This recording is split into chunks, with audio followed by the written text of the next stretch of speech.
Hello friends, कैसे हैं आप। वेलकम है अंकिता लाइफ व्लॉग में। तो ये देखिए, यहाँ ऊपर वाले रूम में मैं आज झाड़ू लगा रही हूँ। वैसे तो यहाँ पर मैं 1-2 दिन के बाद छोड़कर तो लगाती ही हूँ, रोज़ रोज़ तो नहीं होता है मुझसे ऊपर वाला रूम। तो आज ये दोपहर के बाद का टाइम है। तो आयुष तो आ चुका है, शिवानी के वो भी आने की अभी तैयारी है स्कूल से। तो यहाँ पर वॉशिंग मशीन रखा हुआ है। तो यहाँ पर आज मैं झाड़ू लगा दूंगी। यहाँ पर भी पीछे से बहुत ज़्यादा धूल आ जाता है नीचे से। तो ये देखिए, मैंने थोड़ा सा पानी डाला हुआ था यहाँ बालकनी में। तो वहाँ पर धूल को मैंने ऐसे ही छोड़ दिया था, क्योंकि जैसे भी मैं झाड़ू लगाऊँ तो उड़कर फिर से अंदर ही आ जाता है। तो इस तरह से फिर मैं पानी लगा करके यहाँ पर भी धुल दूँगी। और ये वॉशिंग मशीन हमने थोड़ी ऊंचाई पर रखा हुआ है, क्योंकि पानी नीचे से नहीं निकलता था। तो इसलिए हमें इस तरह से कुछ जुगाड़ करना पड़ा। तो अब तो वॉशिंग मशीन बहुत ही अच्छे से चल रहा है और पानी भी निकल जाता है, जो भी वॉश का पानी होता है वो।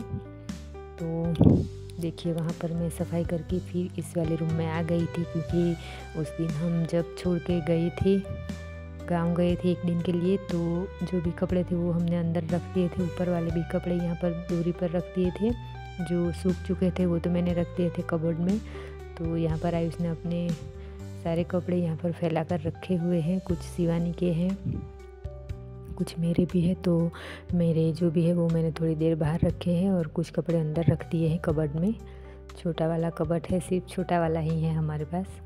तो ये देखिए, यहाँ पर सारे कपड़े इसके ऐसे इधर उधर बिखरे पड़े हैं, दूरी पर है। तो सारे घड़ी करके मैं यहाँ पर ही रख दूँगी और वो खुद से फिर अपने कपड़े रख देगा कबर्ड में, उसे जैसे भी रखना होता है वैसे। तो टॉवेल वगैरह जो भी है यहाँ पर सब कुछ बिछाया हुआ है। सारे टॉवेल आयुष के भी हैं, मेरे शिवानी के, हमारे तीनों के अलग अलग ही हैं यहाँ पर। तो ये देखिए, यहाँ पर भी मैंने सारे कपड़े रख दिए हैं इस तरह से घड़ी करके। और चादर तो मैंने पहले से ही साफ़ करके रखा हुआ था। और ये चादर भी आयुष भी साफ़ कर लेता है, लेकिन कभी कभी मैं ऐसे ही यहाँ पर चादर को भी साफ़ कर देती हूँ। और यहाँ पर अभी देखिए, उस वाले रूम में से मैं लेकर के आई हुई हूँ थोड़ा सा कचरा, जो भी उड़ कर आया हुआ था। तो यहाँ पर भी आगे से बालकनी में से बहुत ज़्यादा पवन आता है और धूल भी बहुत ज़्यादा यहाँ पर उड़कर आ जाता है, क्योंकि नीचे की तरफ ही रास्ता है। तो जो भी गाड़ी वगैरह जाती है तो सारा धूल यहाँ पर आ जाता है। और कुछ दूरी पर भी कुछ मशीन वगैरह चलते हैं, तो वहाँ पर के भी काले काले धुएँ यहाँ पर आ जाते हैं उड़ कर के। और हाईवे भी है ऊपर की तरफ, तो वहाँ से भी ट्रक और बहुत ज़्यादा वाहन वहाँ पर भी जाते रहते हैं पूरा दिन रात। तो वहाँ पर से भी धूल मिट्टी उड़ कर के आ ही जाती है, कैसे ही आ जाती है पता ही नहीं। तो यहाँ पर झाड़ू लगा दूँगी, पूरा पैर भी काला काला सा हो जाता है, इस तरह की मिट्टी यहाँ पर आती है। तो आयुष तो यहाँ पर दरवाज़ा बंद ही रखता है आगे का।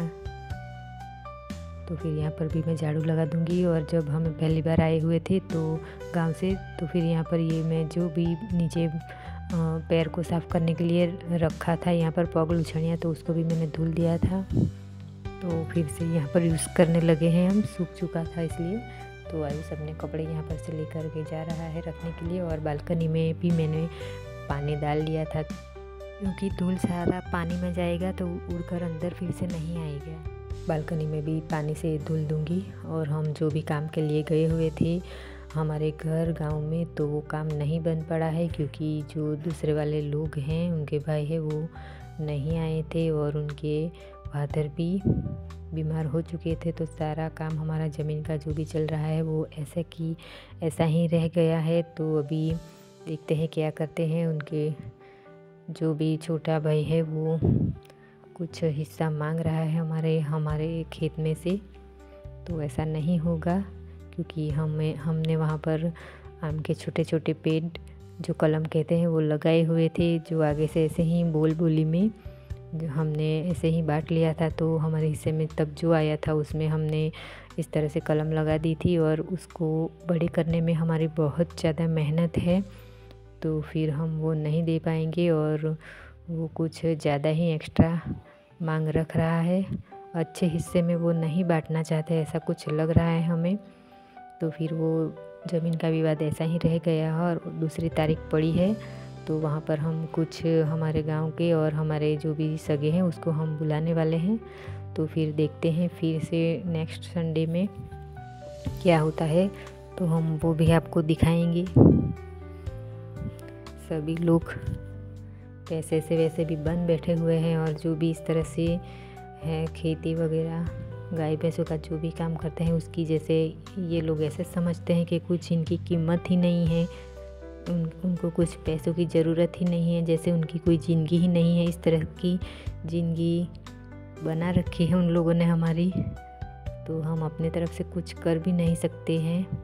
जब तक कुछ अच्छे से नहीं बढ़ जाता है तब तक, तो फिर हम वही आशा रखे हुए बैठे हैं कि कुछ ऐसा हो जाए तो फिर हम भी कुछ कर सके अपनी तरफ से, और अपना जो भी खर्चा है वो हम खुद से अपना उठा सके, ऐसी आस रख के हम बैठे हुए हैं। लेकिन दूसरा भाग जो है वो नहीं मान रहा है, तो फिर देखते हैं क्या होता है फिर से। तो ये देखिए दोपहर के बाद का टाइम है, और मैं कपड़े भी मैंने धुल दिए हैं और आगे की बालकनी में मैंने रखे हुए हैं, क्योंकि कुछ लोग नीचे थे तो मैं फ़ोन नहीं लेकर गई हुई थी। तो किचन मैंने साफ़ कर दिया है, और बर्तन भी यहाँ पर रखे हुए थे तो वो भी साफ़ कर दिए। शिवानी का टिफ़िन वगैरह भी आ चुका है तो वो भी साफ़ कर लिए हैं, और कपड़ा भी मैंने उसका धुल दिया है, जो भी वाइट कलर का शर्ट है वो। तो ये देखिए एक एक करके सारे बर्तन मैंने धुल दिए हैं, ताकि सवेरे मुझे कुछ ईजी हो, और शाम का खाना भी अभी बनाना है। तो आई होप मेरी वीडियो आपको पसंद आए तो लाइक करें, सब्सक्राइब करें, और कमेंट करना ज़रूर से ना भूलें। तो ये देखिए यहाँ पर सफाई कर दी है मैंने, और बेज भी मैं विम जेल से अच्छे से धुल दूँगी यहाँ पर घिस करके। ये भी मैं सुबह कर ही लेती हूँ। तो शाम का वक्त है तो मैंने दिया जला दिया है यहाँ पर तुलसी के आरे पर। ये देखिए बहुत ज़्यादा अच्छे से खिली हुई है मेरी तुलसी। तो यहाँ पर अमास और पूनम, चौदस ऐसा कोई भी तिथि आती है तो वहाँ मैं जलाती हूँ। तो ये देखिए चावल के आटे की रोटी बना रही हूँ, और अभी मैं पूछ रही थी इनको कि दूध के साथ रोटी खाना है या छाछ के साथ, जो भी अच्छा लगे। वो हमारे नज़दीक ही है दुकान, तो वहाँ पर से लेकर के आ जाए। तो ऐसा मैं बोल रही थी, तो गया हुआ है आयुष लेने के लिए। वो क्या ही लाता है देखते हैं। दूध लाता है कि छाछ के साथ भी रोटी बहुत ही अच्छी लगती है, टुकड़े करके उसको भी वघार दिया जाए तो वो भी बहुत अच्छी सब्ज़ी जैसी बन जाती है। वो तो बहुत ही पसंद आती है मुझे, और दूध के साथ भी रोटी तो मुझे बहुत ही ज़्यादा अच्छी लगती है, मुझे भी और सबको भी। तो फिर आयुष लेकर के आया हुआ है छाछ की कोथली, तो उसको मैं अभी वघार दूंगी। और ये देखिए चावल की रोटी भी मेरी बन कर के तैयार हो चुकी है, तो मैं उसको वघार दूंगी, और जैसे भी खाना चाहे वैसे मैं उनको बना कर दे दूंगी। तो फिर आज का वीडियो मैं यहीं पर पूरा करती हूँ, तो मिलते हैं नेक्स्ट वीडियो में।